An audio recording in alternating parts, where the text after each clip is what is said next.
السلام علیکم ورحمۃ اللہ وبرکاتہ۔ الحمدللہ رب العالمین، والصلاة والسلام علی سید الانبیاء والمرسلین، وعلی آلہ الطیبین الطاہرین واصحابہ الاکرمین الافضلین، وعلی من والاہم وتبعہم وسار علی نہجہم واستنى بسنتهم إلى يوم الدين، أما بعد فقد قال الله تبارك وتعالى في شان عظمة حبيبه الكريم: أعوذ بالله من الشيطان الرجيم، بسم الله الرحمن الرحيم، إن الله وملائكته يصلون على النبي يا أيها الذين آمنوا صلوا عليه وسلموا تسليما،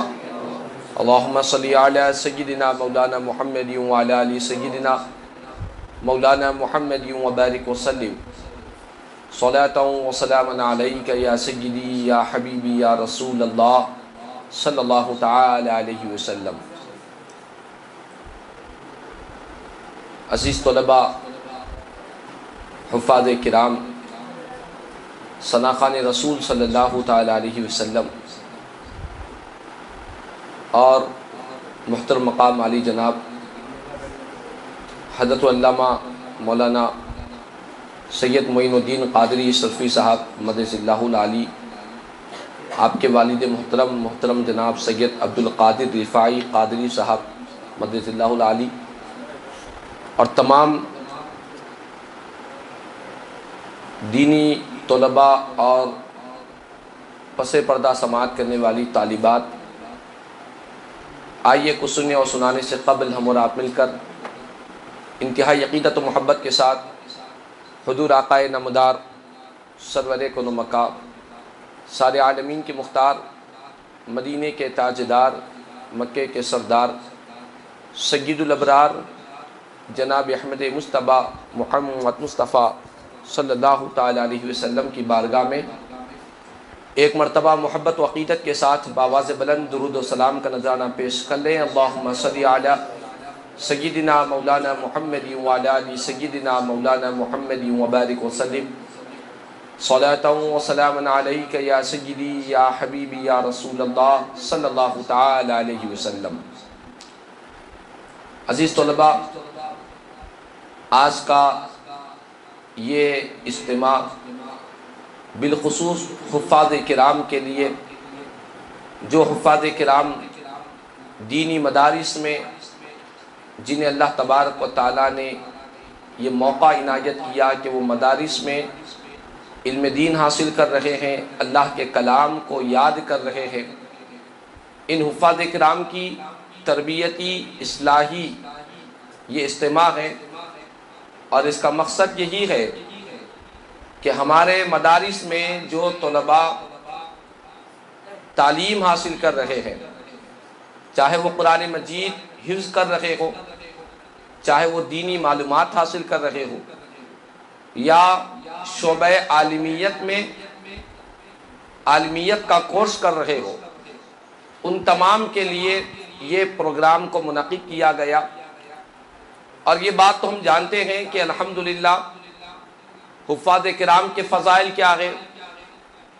علماء کرام کے فضائل کیا ہے، دینی مدارس میں علم حاصل کرنے والے طلباء کے لیے کیا ان کے لیے بشارتیں ہیں، خوشخبریاں ہیں، اور ان کے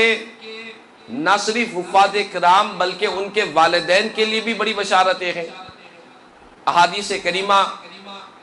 گواہ ہے کہ میرے اور آپ کے آقا نبیوں کے تاجدار امام الانبیاء سرور کائنات صلی اللہ تعالی علیہ وسلم نے ارشاد فرمایا کہ اللہ تبارک و تعالی قیامت کے دن حافظ قرآن سے فرمائے گا کہ اے قرآن کے پڑھنے والے، اے قرآن کو اپنے سینے میں محفوظ رکھنے والے، قرآن کی ایک ایک آیت پڑھتا جا، جنت کے ایک ایک درجے میں پہنچتا چلا جا، ایک ایک آیت پر اسے جنت کے اونچے اونچے درجات مراتب سے اللہ تعالیٰ سرفراز فرمائے گا۔ اور قرآن کے حفظ کرانے والے جو والدین ہیں، ان کے ماں باپ ہیں، ان کے والدین کو ایک ایسا تاج اللہ تعالیٰ پہنائے گا جس تاج کی روشنی کا یہ عالم ہے کہ میرے آقا فرماتے ہیں کہ وہ تاج کے اندر ایسا نور، ایسی روشنی، ایسا اجالا رہے گا کہ دنیا کے سورج سے زیادہ اس کے اندر روشنی رہے گی۔ تو یہ فضائل حفاظ کرام کے اور حافظ قرآن بنانے والے والدین کے لیے بے شمار فضائل کتاب و سنت میں، لیکن آج کا یہ ہمارا جو اجتماع ہے یہ فضائل کا اجتماع نہیں ہے۔ یہ جو پروگرام منعقد کیا گیا اس کا مقصد صرف اور صرف یہی ہے کہ جو دینی مدارس کے طلباء ہیں ان کے تربیت کے لیے، ان کی اصلاح کے لیے یہ پروگرام منعقد کیا گیا۔ تو آج انشاءاللہ تعالی جتنا بھی وقت ملے گا کوشش اور تمام کی یہی رہے گی کہ ہمارے دینی مدارس کے طلباء و طالبات جب قرآن مجید کو یاد کر رہے ہیں تو ایک حافظ قرآن کو کیسا ہونا چاہیے، ایک عالم دین کو کیسا ہونا چاہیے، حفاظ کرام کی ذمہ داری کیا ہوتی ہے، اور حفاظ کرام کو اپنی زندگی کیسے گزارنی چاہیے، اور کن باتوں کا خیال انہیں رکھنا چاہیے۔ انشاءاللہ تعالی چند باتیں آپ کی گوشے گزار کی جائے گی۔ امید ہے کہ جو طلباء ہیں اور جو نیچے سماعت کر رہی ہیں طالبات، بغور آپ سماعت کریں، اپنے ذہن نشین کریں اور اس کو محفوظ رکھنے کی کوشش کریں اور دوسرے اپنے ساتھیوں تک بھی اس پیغام کو پہنچانے کی کوشش کریں۔ سب سے پہلی بات، ایک حافظ قرآن کے لیے جب وہ حفظ کرتا ہے، قرآن مجید کو یاد کرتا ہے، تو حافظ قرآن کے لیے ہمارے علماء نے بیان کیا کہ دو باتیں تو بہت ضروری ہے۔ پہلی بات تو یہ ہے کہ اسے جب قرآن پڑھتا ہے تو قرآن کو تجوید کے ساتھ پڑھنا ضروری ہے۔ بغیر تجوید کے اور بغیر ترتیل کے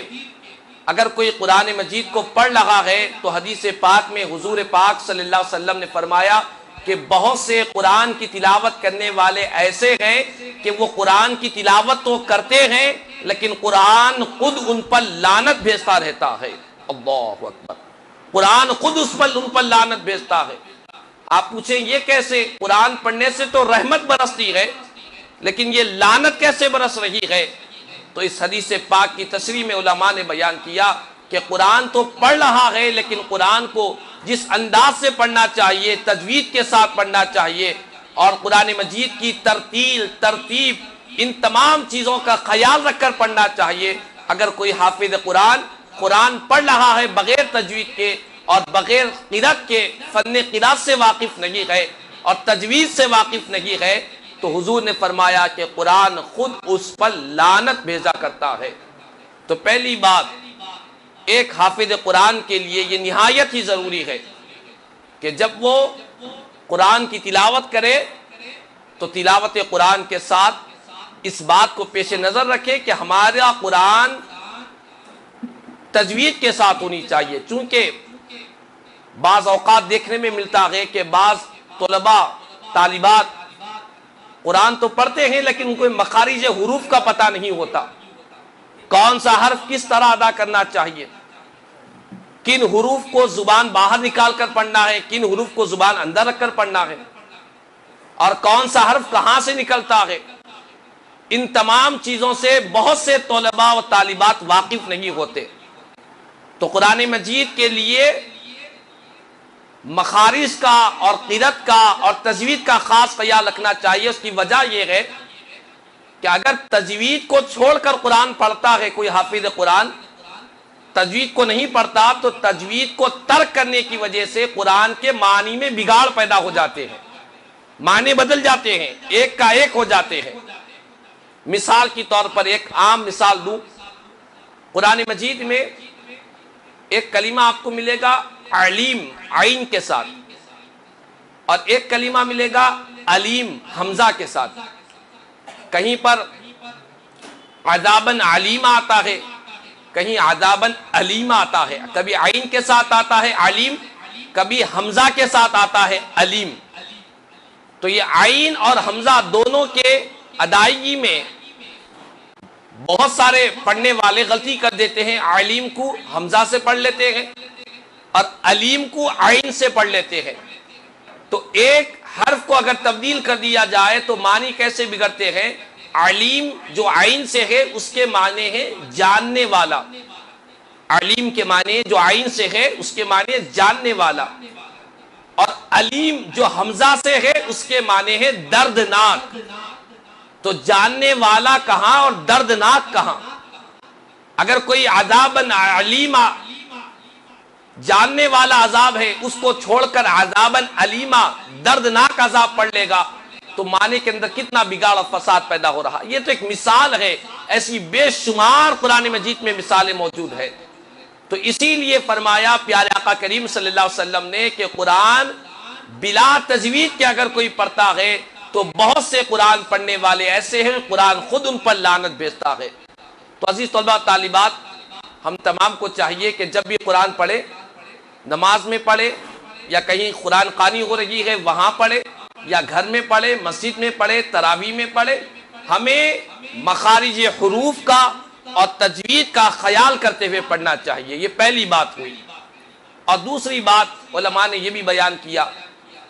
کہ ایک حافظ قرآن کے لیے جو چیز ضروری ہے کہ وہ صرف قرآن کو یاد کرنے والا نہ بنے، صرف قرآن کو یاد کرنے والا، الفاظ کو یاد کرنے والا نہ بنے، بلکہ کوشش کرے کہ قرآن کے معانی اور مطالب اور اس کے مفاہیم کو بھی ذہن میں رکھے، چونکہ مقصد قرآن صرف یاد کرنا نہیں ہے۔ قرآن کا جو مقصد ہے وہ مقصد یہ ہے کہ بندہ قرآن کو یاد بھی کرے، قرآن کے معنی مطالب اس کے ترجمے سے واقف رہے، اس کے مفہوم کو جانے اور اس پر عمل کرے، یہ قرآن کا مقصد ہے۔ تو اسی لیے عزیز طلباء کوشش کرنی چاہیے کہ ہمیں صرف قرآن پڑھنے والے نہ بنے، بلکہ قرآن مجید کے پڑھنے کے ساتھ ساتھ ہمیں اس بات کا بھی خیال رکھنا چاہیے کہ ہم جو پڑھ رہے ہیں اس کا مطلب ہمارے ذہن نشین ہو، تو پڑھنے میں بھی لطف آئے گا، پڑھنے میں بھی لذت آئے گی، اور جب ذہن نشین ہو جائے گے معنی تو پھر عمل کا جذبہ بھی پیدا ہوگا۔ تو پہلی بات، ہمیں قرآن کو تجوید سے پڑھنا ہے، اور ساتھ ہی ساتھ اس کے ترجمہ، اس کا مفہوم، اس کا مطلب، اس کا معنی، ہم جس قرآن کو یاد کیے ہیں رب نے ہمیں کیا حکم دیا ہے، ہمیں کن باتوں سے روکا ہے، اس چیز کا بھی جاننا یہ مقصد قرآن ہے۔ اور اسی لیے ایک حافظ قرآن کے لیے چاہیے کہ صرف الفاظ کو یاد کرنے سے کامیابی نہیں، بلکہ اس کے مطلب اور معنی کو بھی سمجھے۔ اور ساتھ ہی ساتھ حفاظ کرام کے لیے جو باتیں ضروری ہے ان باتوں میں ایک بات یہ بھی ہے کہ جب ہم قرآن پڑھتے ہیں تو قرآن کو ہمیں ہمیشہ یاد رکھنا چاہیے۔ قرآن حفظ کرنے میں کتنا وقت لگتا ہے؟ کوئی ذہین طالب علم ہے تو 2 سال میں حافظ بن جائے، کوئی متوسط ہے تو 3 سال میں حافظ بن جاتا ہے، کوئی کمزور ہے تو 5 سال میں حافظ قرآن بن جاتا ہے۔ قرآن یاد کرنے میں 5 سال میں انسان حافظ قرآن بن جاتا ہے، لیکن یاد کرنے میں تو 5 سال یاد ہو گئے، لیکن اس کو زندگی بھر یاد رکھنا یہ بہت بڑی ذمہ داری ہے۔ حافظ بن جانا کمال نہیں ہے، بلکہ اپنے حفظ کو برقرار رکھنا یہ کمال ہے۔ قرآن مجید کو ہمیشہ یاد رکھنا چاہیے۔ اور جو لوگ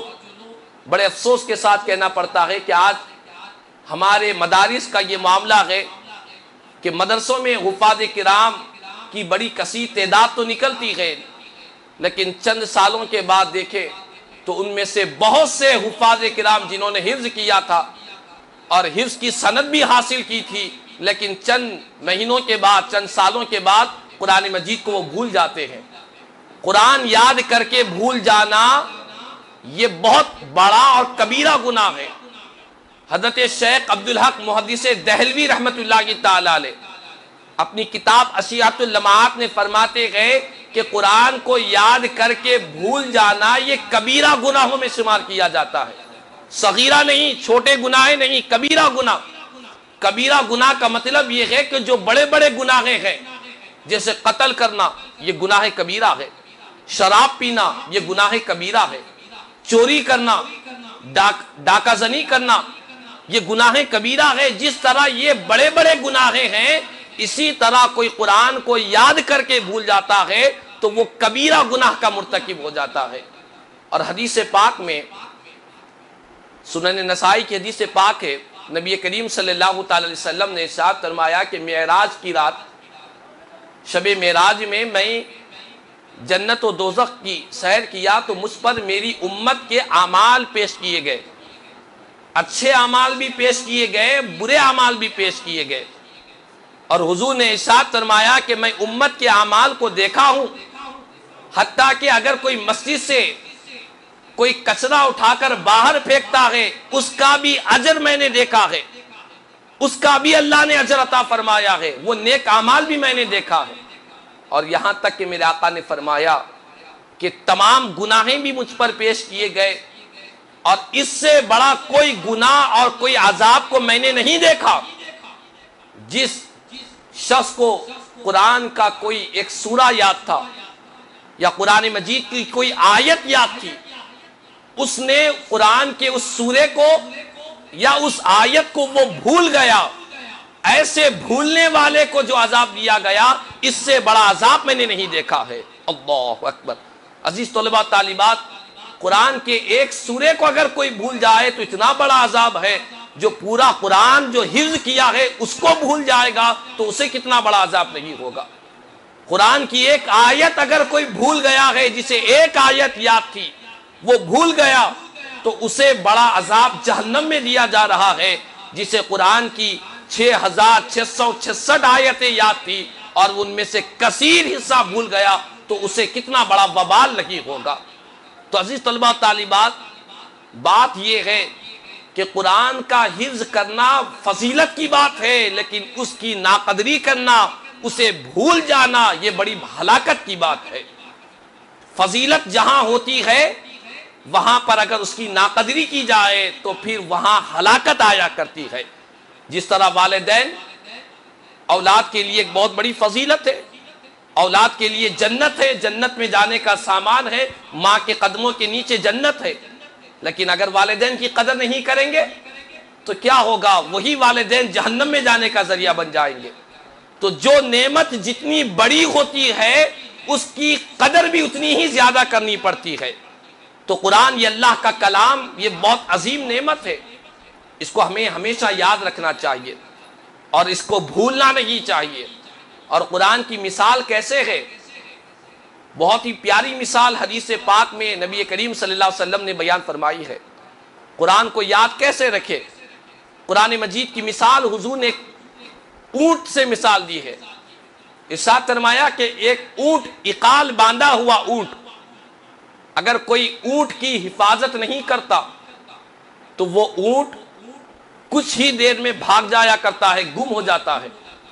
اونٹ کے لیے اس کو ہاتھ سے تھامنا ضروری ہے، اس کی رسی کو پکڑنا ضروری ہے۔ اگر کوئی یہ سمجھے کہ وہ اونٹ جو عقال باندھا ہوا ہے وہ میرے پیچھے پیچھے آئے گا، مالک آگے آگے جا رہا ہے، اونٹ کدھر کی چلا جائے گا، اونٹ غائب ہو جائے گا۔ تو اسی طرح کوئی حافظ قرآن، قرآن کو حفظ تو کیا لیکن پڑھتا ہی نہیں ہے، قرآن کو یاد ہی نہیں کرتا، قرآن کو چھوتا ہی نہیں ہے، تو جس طرح اونٹ بھاگ جاتا ہے اگر اس کی حفاظت نہ کی جائے، اس سے بڑھ کر قرآن مجید بھی سینوں سے نکل جایا کرتا ہے۔ تو اسی لیے عزیز طلباء، آج اس مدرسے میں آپ دینی علم اور قرآن کو یاد کر رہے ہیں، حفظ کر رہے ہیں، لیکن حافظ قرآن بننے سے ہی کامیابی نہیں ملے گی، بلکہ اس کو ہمیشہ مرنے تک قرآن کو یاد رکھنا ہے، موت تک قرآن سے اپنے رشتے کو جوڑنا ہے۔ ایسا نہیں کہ بس ایک مدرسے میں جس طرح دنیا کی طالب علم، دنیا کا علم حاصل کرنے والے اسکولوں میں جاتے ہیں، ایک بک پڑھتے ہیں، ایک کلاس میں 10th میں پڑھے، جیسے ہی 10th ختم ہو گیا چھوڑ دیے، پھر دوسری کتاب شروع ہو گئی۔ تو جس طرح دنیا کا ایک طالب علم،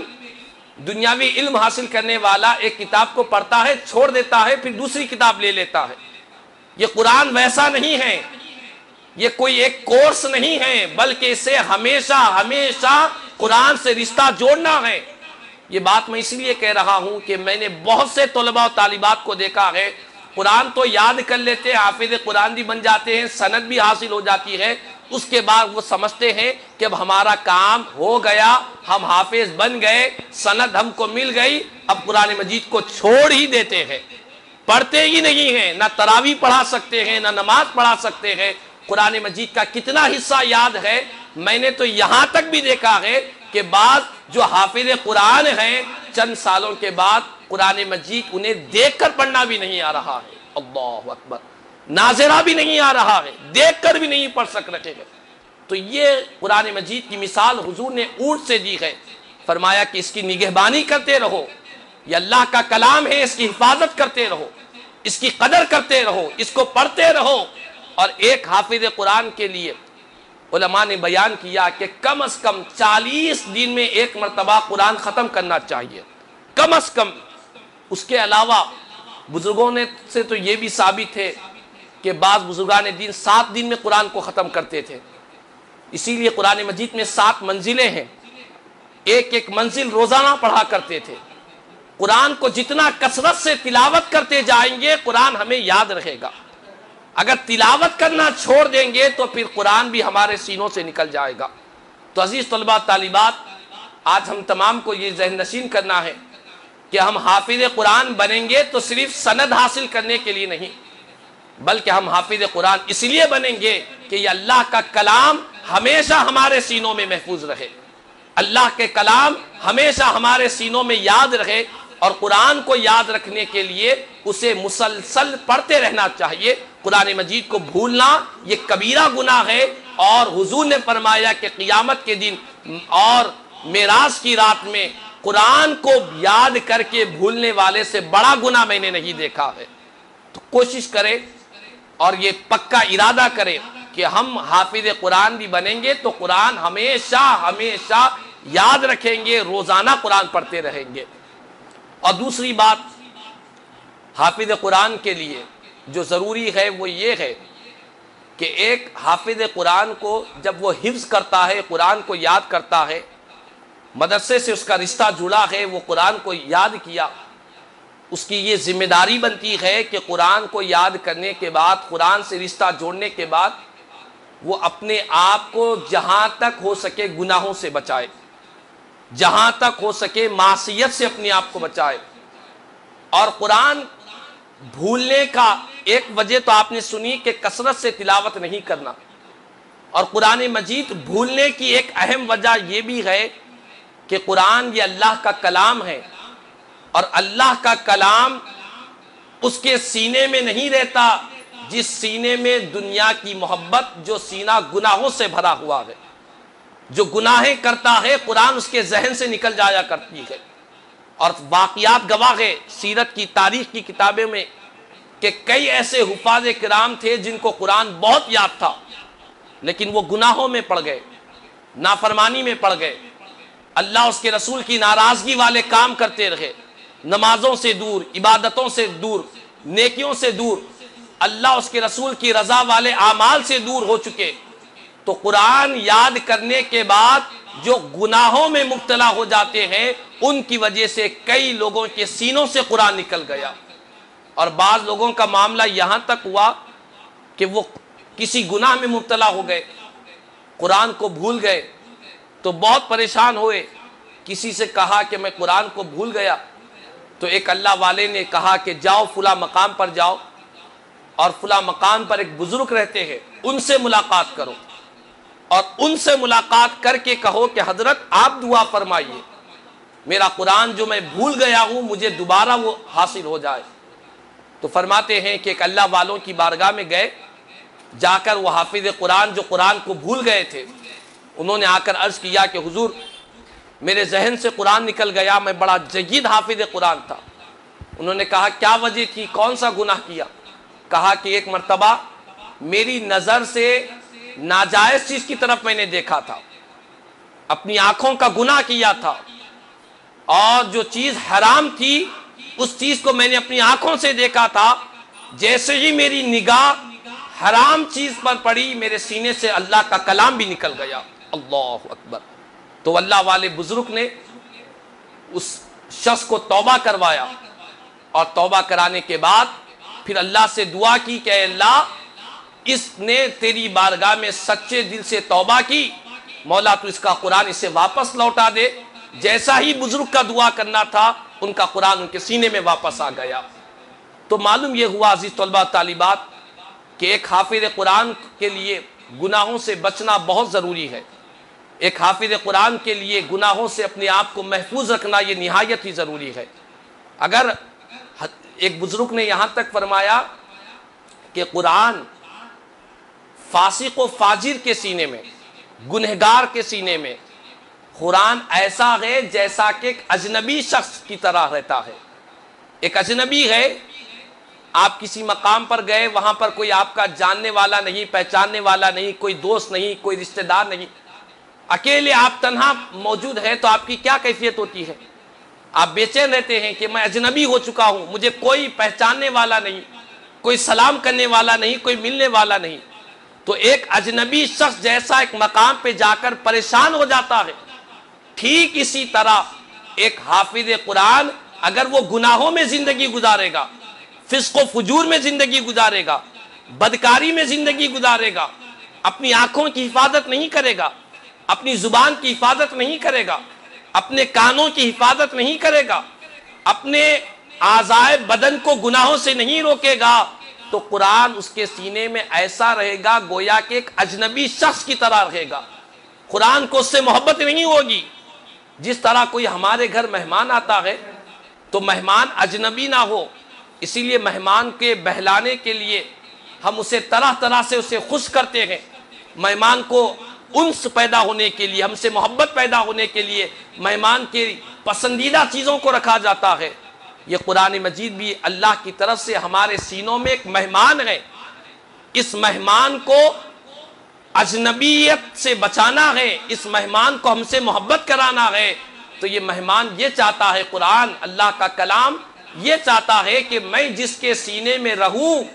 اس کا سینہ اللہ اس کے رسول کی محبت میں رہے۔ قرآن یہ اللہ کا مہمان ہے، یہ مہمان چاہتا ہے کہ میں جس کے سینے میں رہوں اس کے سینے میں خوف خدا رہے، اس کے سینے میں عشق رسول رہے، اس کے سینے میں سنت رسول سے محبت رہے، اس کے سینے میں قرآن میں جن باتوں کا حکم دیا گیا، جن باتوں سے روکا گیا، ان تمام چیزوں سے وہ بچنے والا رہے۔ قرآن کی یہ تمنا ہوتی ہے، قرآن یہ اللہ کا مہمان ہے، یہ اسے اجنبی ہمیں نہیں بنانا چاہیے۔ اسی لیے فرمایا گیا کہ قرآن گنہگار کے سینے میں، فاسق و فاجر کے سینے میں ایک اجنبی شخص کی طرح ہوتا ہے۔ یہ بات میں اسی لیے کہہ رہا ہوں، آج آپ کو ایسے بہت سے حفاظ کرام ملیں گے جن حفاظ کرام کا معاملہ یہ ہے وہ حافظ قرآن تو بن رہے ہیں یا بن چکے ہیں، لیکن اس کے باوجود بھی وہ ماحول سے ایسے متاثر ہے کہ وہ بھی لوگوں کی طرح، گھر والوں کی طرح، عام انسانوں کی طرح، عام بچوں کی طرح وہ بھی اپنے کانوں میں ہیڈ فون لگا کر گانے سن رہے ہیں، وہ بھی اپنی آنکھوں سے فلموں کو دیکھ رہے ہیں، بے حیائی کے مناظر دیکھ رہے ہیں، حتیٰ کہ بعض حافظ قرآن سنیما گھروں کو بھی جاتے ہیں، چہرے پر داڑھی ہے، سر پر ٹوپی ہے، کرتا پیجامہ ہے، لیکن اس کے باوجود بھی سنیما گھروں کو جا رہے ہیں، گھروں میں ڈرامے دیکھتے ہیں۔ بعض حافظ قرآن ایسے بھی ہوتے ہیں جنہوں نے اپنی زندگی میں نہ آنکھوں کی حفاظت کرتے ہیں، نہ زبان کی حفاظت کرتے ہیں، راستے میں کبھی کسی سے لڑائی ہو گئی تو خوب گالی گلوچ بھی کرتے ہوئے نظر آتے ہیں۔ حافظ قرآن ہیں، لہو لاپ میں گاڑیاں بھگاتے ہوئے بھی نظر آتے ہیں۔ ایک حافظ قرآن کیسا ہونا چاہیے؟ ایک حافظ قرآن سنت رسول کا پابند ہونا چاہیے، اس کے چلنے میں بھی، اس کے گفتار میں، اس کے کردار میں، اس کے اخلاق میں سرکار مدینہ صلی اللہ علیہ وسلم کی سنتوں کا نور اس کی زندگی میں داخل ہونا چاہیے۔ لیکن آج افسوس کی بات ہے کہ بہت سے حفاظ کرام حافظ قرآن تو بہت بن رہے ہیں، لیکن سنتوں کے پابند کتنے حفاظ ہیں؟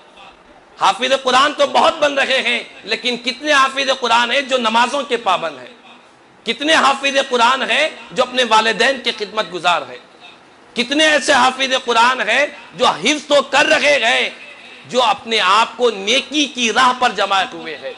اگر اس بات کا اگر ہم جائزہ لیں گے تو یقین جانیں عزیز طلبہ طالبات،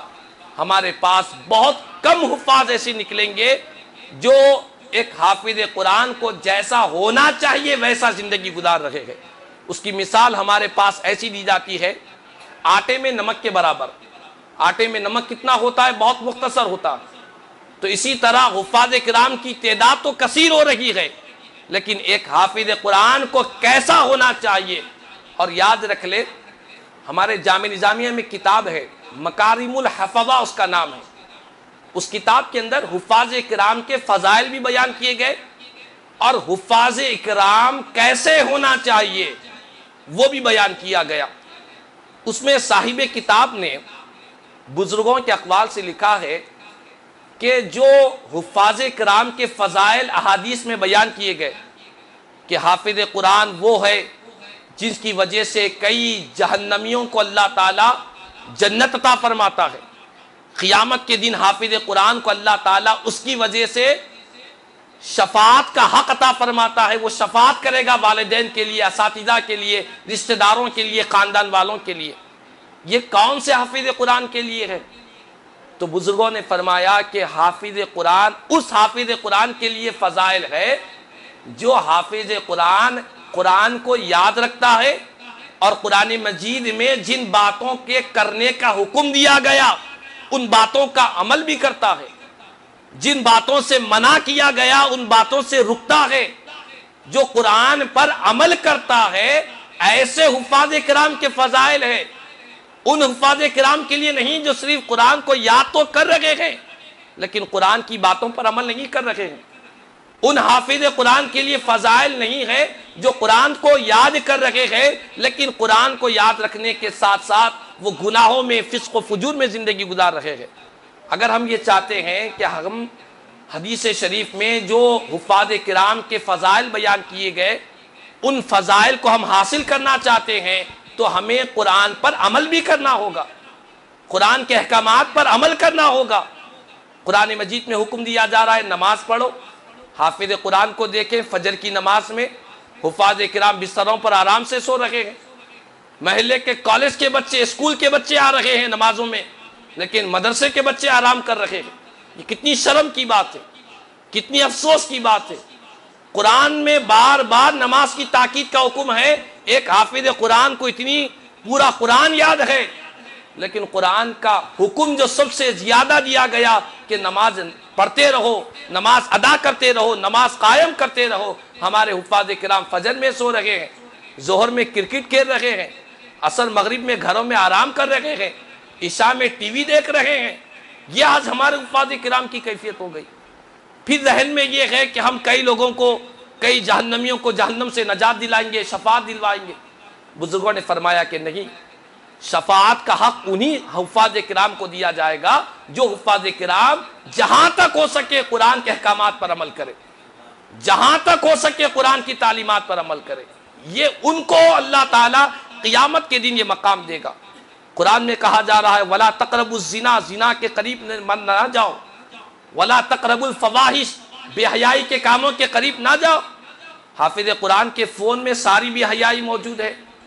حافظ قرآن ہے، قرآن کو یاد کیا ہوا ہے، وہ گھروں میں پورے بھائیوں کے ساتھ، بھائیاں تو غیر حافظ ہیں، فلمیں، ڈرامے، گانے یہ تو کسی کو بھی نہیں دیکھنا ہے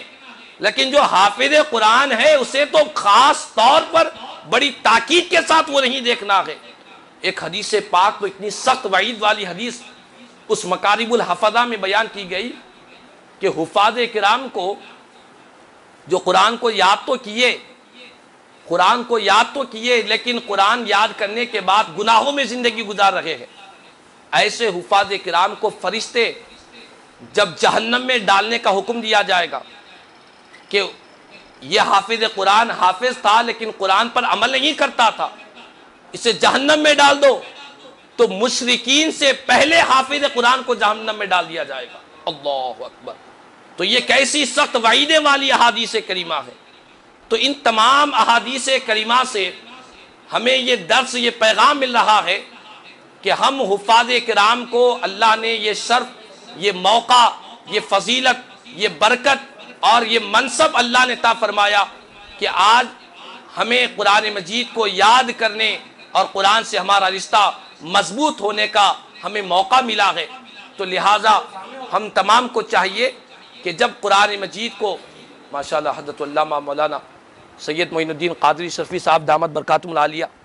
بانی مدرسہ حاضہ تشریف لا چکے ہیں، اب تمام تشریف رکھے۔ حضرت کی یہ خصوصی توجہ اور یہ محنتیں ہیں کہ اپنے حفاظ کرام کو صرف حافظ قرآن بنانا نہیں چاہتے ہیں، بلکہ حافظ قرآن کے ساتھ ساتھ قرآن پر عمل کروانا بھی آپ چاہتے ہیں، اسی لیے یہ محفل سجائی گئی۔ ایک بزرگ کے پاس، حضرت ابو درداء کے پاس ایک شخص آیا، آ کر عرض کرنے لگا کہ حضرت میرا بیٹا حافظ قرآن بن گیا، آپ دعا کریے۔ تو حضرت ابو درداء رضی اللہ تعالیٰ عنہ نے اس حافظ قرآن کے لیے آپ نے فوراً اللہ کی بارگاہ میں دعا کی کہ اے اللہ اس حافظ قرآن کے حفظ کو ہمیشہ قائم رکھ، اس کے لیے دعا کی۔ دعا کرنے کے بعد حضرت ابو درداء نے رضی اللہ تعالیٰ عنہ نے جو خوبصورت بات بیان فرمائی، یہ بات بڑی اہمیت والی بات ہے۔ یہ بات ہم تمام حفاظ کرام کے لیے جو حافظ قرآن ہے ان تمام کے لیے بہت ہی خوبصورت حدیث پاک ہے۔ حضرت ابو درداء رضی اللہ تعالیٰ عنہ نے جب حافظ قرآن کی فضیلت ان کے لیے دعا دی تو دعا دینے کے بعد فرمایا کہ حقیقت میں حافظ قرآن وہ ہے جس نے قرآن پر عمل کیا، وہی حافظ قرآن ہے۔ اور مولا کائنات شیر خدا شہنشاہ ولایت حضرت سیدنا علی مرتضیٰ کرم اللہ وجہہ رضی اللہ تعالیٰ عنہ نے حفاظ کرام کو مخاطب ہو کر فرمایا، ہم تمام کے لیے مولا کائنات کی بڑی خوبصورت حدیث پاک ہے، قیامت تک آنے والے جتنے حفاظ کرام دنیا میں آتے رہیں گے ان تمام حفاظ کرام کے لیے مولا کائنات کا ایک خوبصورت قول بیان کیا گیا ہے۔ مولا کائنات نے فرمایا کہ اے حاملان قرآن، حاملان قرآن کا مطلب یہ ہے کہ قرآن کو یاد رکھنے والے، قرآن پر عمل کرنے والے، قرآن کو حفظ کرنے والے۔ مولا کائنات نے فرمایا کہ اے حاملان قرآن، تم قرآن کو تو یاد کیے ہو، قرآن کو تو محفوظ کیے ہو اپنے سینے میں، لیکن مولا کائنات نے ساتھ میں یہ بھی فرمایا کہ قرآن میں جن باتوں پر عمل کرنے کا حکم دیا گیا ان باتوں پر عمل بھی کیا کرو۔ جو شخص اپنے علم کے مطابق عمل کرتا ہے اور جس کا عمل اس کے علم کے مطابق ہوتا ہے، حقیقت میں وہی کامیاب حافظ قرآن ہوتا ہے۔ نعرہ تکبیر، نعرہ رسالت، حضور نائب ضیاء ملت۔ تو آج ہم تمام کو چاہیے کہ صرف ہم حافظ قرآن کو یاد کرنے والے ہی نہیں بلکہ قرآن پر عمل کرنے والے بنے۔ حضرت فضیل بن عیاض رحمۃ اللہ تعالیٰ علیہ بہت بڑے اللہ کے ولی گزرے ہیں، آپ نے بھی حفاظ کرام کو چند نصیحتیں کی ہے، حفاظ کرام کے لیے چند باتیں بیان فرمائی ہے اور ارشاد فرمایا حفاظ کرام کے لیے کہ اے قرآن کو یاد رکھنے والوں، قرآن کے حفظ کرنے والوں، قرآن مجید کا ہمیشہ لحاظ کیا کرو۔ قرآن کا لحاظ کیا ہے کہ جس طرح ایک انسان کے ساتھ اس کے والد موجود رہتے ہیں تو وہ انسان کتنا بھی شریر ہو، بیٹا باپ کا لحاظ رکھتا ہے کہ میرے ساتھ میرے والد ہے، میں کوئی بدتمیزی کی بات، کوئی بدتمیزی کی حرکت نہیں کر سکتا۔ تو ایک بیٹے کو اپنے باپ کا خیال ہوتا ہے، ایک شاگرد کے ساتھ اگر استاد ہو تو شاگرد کو خیال رہتا ہے وہ کتنا بھی شریر ہو، کتنا بھی ظلم کرنے والا ہو، کیسی بھی زندگی گزارنے والا ہو، لیکن استاد اگر اس کے ساتھ ہے تو شاگرد سوچتا ہے کہ میرے استاد میرے ساتھ ہے، استاد کا لحاظ رکھتا ہے۔ تو حضرت فضیل بن عیاض رحمۃ اللہ تعالی علیہ فرماتے ہیں کہ جس طرح ایک بیٹا باپ کا لحاظ رکھتا ہے، ایک شاگرد استاد کا لحاظ رکھتا ہے، اسی طرح اللہ کا کلام قرآن یہ تمہارے سینے میں ہے، اس کا بھی تم لحاظ رکھا کرو، اس کو اپنے سینے میں رکھ کر گناہوں میں نہ گزارو، اس کو اپنے سینے میں رکھ کر بے حیائی میں زندگی نہ گزارو۔ اور ساتھ میں یہ بھی فرمایا کہ اے حفاظ کرام، تم لوگوں سے بے نیاز رہو، کسی کے حاجت مند نہ بنو، لوگ تمہارے حاجت مند رہنا چاہیے، تم کسی کے حاجت مند نہ بنو، کسی کی ضرورت مند نہ بنو۔ اسی لیے حدیث پاک میں میرے آقا کریم صلی اللہ علیہ وسلم نے ارشاد فرمایا لیس الغنا عن کثرت العرض وَلَكِنَّ الْغِنَى غِنَى النَّفْسِ، ارشاد فرمایا کہ مالدار وہ نہیں جس کے پاس بہت مال و دولت ہو، ساز و سامان ہو، جس کے پاس بہت سے اسباب ہو، وہ مالدار نہیں ہے۔ حقیقت میں مالدار وہ ہے جس کا دل بے نیاز ہے، جس کے دل میں دنیا کی طلب نہیں ہے، جس کے دل میں مال و دولت کی طلب نہیں ہے، جس کے دل میں دنیا کی لالچ، دنیا کی ہرس جس کے دل میں نہیں ہے، حقیقت میں وہی مالدار ہے۔ تو دل کا بے نیاز ہو جانا یہی سب سے بڑی مالداری ہے۔ ایک انسان کے پاس سب کچھ ہے لیکن اس کے دل میں ہرس ہے، لالچ ہے، اس کے دل میں ابھی تڑپ ہے، طلب ہے کہ میرے پاس اور مال چاہیے، اور مال چاہیے، تو حقیقت میں وہ غنی نہیں ہے، وہ محتاج ہے، وہ فقیر ہے۔ تو حضرت فضیل بن عیاض رحمۃ اللہ تعالی علیہ فرمایا کہ اے حفاظ کرام کی جماعت، تم کسی کے محتاج نہ بنو، سارے لوگ تمہارے محتاج ہونا چاہیے، سب لوگ تمہارے ضرورت مند ہونا چاہیے۔ تمہارے سینے میں کسی کے تعلق سے، دنیا کے تعلق سے حسد اور کینہ کپٹ، اور دنیا کے تعلق سے لالچ اور حسد نہیں ہونی چاہیے۔ تو بہرحال عزیز طلبہ طالبات، آج ہم تمام کو چاہیے کہ اللہ تبارک و تعالیٰ نے ہمیں حافظ قرآن بنایا ہے، اللہ کا شکر ادا کرے۔ اور حافظ قرآن کیا ہوتا ہے؟ حضرت فضیل بن عیاض فرماتے ہیں کہ ایک حافظ قرآن اسلام کا علم بردار ہوتا ہے، اسلام کا جھنڈا اس کے ہاتھ میں ہوتا ہے، اور جس کے ہاتھ میں اسلام کا جھنڈا ہو اور وہی اسلام کی تعلیمات کے خلاف کام کرے گا تو یہ اس کے لیے کتنے افسوس کی بات رہے گی۔ تو اسی لیے ہم تمام حفاظ کرام کے لیے یہ جو دینی تربیتی اصلاحی اجتماع ہمارے محترم مقام علی جناب حضرت مولانا سید معین الدین قادری صفی صاحب نے قائم کیا، اس کا مطلب یہی ہے، مفہوم اور اس کا مقصد یہی ہے کہ ہم تمام کو چاہیے کہ اللہ نے ہمیں حافظ قرآن بنایا ہے، قرآن سے رشتے کو مضبوط رکھے، قرآن کو یاد کرتے رہے، پڑھتے رہے، سند مل جائے، یہی سب سے بڑی کامیابی نہیں ہے۔ سند کا مل جانا دنیاوی اعتبار سے ایک مقام رکھتا ہے، لیکن حقیقت کے اعتبار سے کوئی آپ کو سند نہیں پوچھے گا۔ ہمارے محترم مقام آپ کے استاد محترم موجود ہے، آپ مسجد میں امامت کیے، تراویح پڑھاتے ہیں اور مختلف مقامات پر آپ کی خدمات ہیں، کہیں پر بھی آپ کی سند نہیں پوچھی جاتی، کوئی یہ نہیں پوچھتا کہ آپ کہاں سے پڑھے ہیں، سند لا کر بتائیے۔ ہر کوئی آپ سے پڑھا کر دیکھتا ہے، آپ کے اخلاق کو دیکھتا ہے، آپ کے کردار کو دیکھتا ہے، آپ کی تجوید کو دیکھتا ہے، آپ کے قرآن کتنا مضبوط ہے وہ دیکھا کرتا ہے۔ تو سند الحمدللہ وہ سند جو جامعہ نظامیہ شیخ الاسلام عارف باللہ امام محمد انور اللہ فاروقی رحمۃ اللہ تعالی علیہ سے نسبت رکھنے والی سند مل گئی، جس پر نبی رحمت صلی اللہ علیہ وسلم کی دستخط موجود ہے، یقیناً یہ سند ہماری آنکھوں پر ہے، ہمارے سروں پر ہے، ہمارے لیے کامیابی ہے، لیکن اس سند کا حق بھی ہمیں ادا کرنا ہے، اس سند کا تقاضا بھی ہمیں ادا کرنا ہے۔ اس کا تقاضا یہی ہے کہ جب ہمیں جامعہ نظامیہ سے سند ملی ہے تو ہمیں چاہیے کہ اس پر عمل رہے اور اس سے رشتہ جوڑے، اور جو طلباء ابھی تعلیم حاصل کر رہے ہیں ان سے بھی میں گزارش کروں گا کہ خوب محنت سے، جستجو سے قرآن کو پڑھتے رہے، راتوں کی تاریکیوں میں اٹھ کر قرآن پڑھتے رہے، نماز میں قرآن پڑھتے رہے۔ قرآن یہ اللہ کا کلام ہے، خدا کا مہمان ہے جو ہمارے سینوں میں محفوظ ہے، تو اس کی ہمیں حفاظت کرنی چاہیے۔ اللہ تبارک و تعالیٰ سے دعا ہے اللہ تبارک و تعالیٰ اپنے فضل و کرم سے ہم تمام کو قرآن مجید کی حفاظت کرنے والا اور قرآن مجید کو یاد رکھنے والا اور اپنے سینوں میں قرآن کو ہمیشہ کے لیے محفوظ کرنے والا اللہ تعالیٰ ہم تمام کو بنا دے، قرآن کی تعلیمات پر عمل کرنے والا بنا دے، قرآن کے اوامر و نواہی کو اپنانے والا بنائے، اور جن باتوں کے کرنے کا حکم دیا گیا، جن سے منع کیا گیا، ان تمام چیزوں پر ہمیں عمل کی توفیق عطا فرمائے۔ کہنے سننے سے زیادہ مجھے اور ہم تمام کو عمل کی توفیق عطا فرمائے۔ آمین ثم آمین، واخر دعوانا الحمدللہ رب العالمین، وما علینا الا البلاغ المبین۔